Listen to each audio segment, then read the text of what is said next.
И здравейте, хора! Днес си купих едно лабубу. Те играчки, които са много, как да кажа, сладки, едновременно смешни. И днес най-накрая си купих и аз. И хайде да отваряме. Отворих го, хора. Не съм видяла още лабубото. И според мене това ще бъде или лилаво, или синьо, или розово. На този принцип съм. Но според мене ще бъде или лилаво, или розово. Хайде да видим дали съм оцелила. Тъй.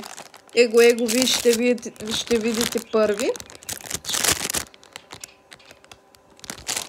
Тъй.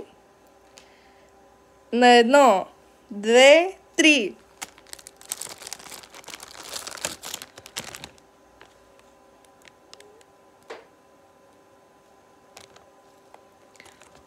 Хора, аз съм в шок.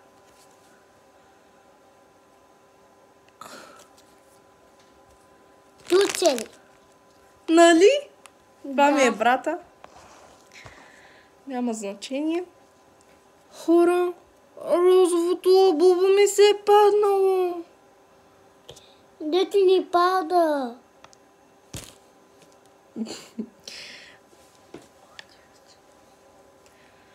И хора, много е красиво лабубо. Имам си картичка от лабубото. Да.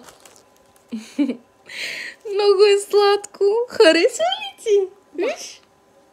Да. Лабубо? Да. Много е сладко, хора. Пишете долу в коментарите какво име да сложа на нашето лабубо. Много е красиво, хора. Вижте колко е сладко.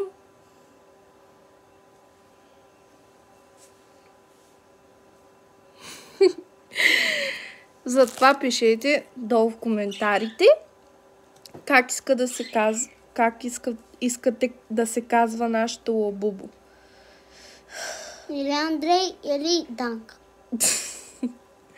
Не обръщайте внимание, това е моят малък брат.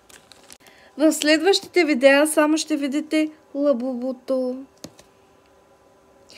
Кажи чао! Чао! Чао, хора, пишете долу в коментарите име за нашето лабубо.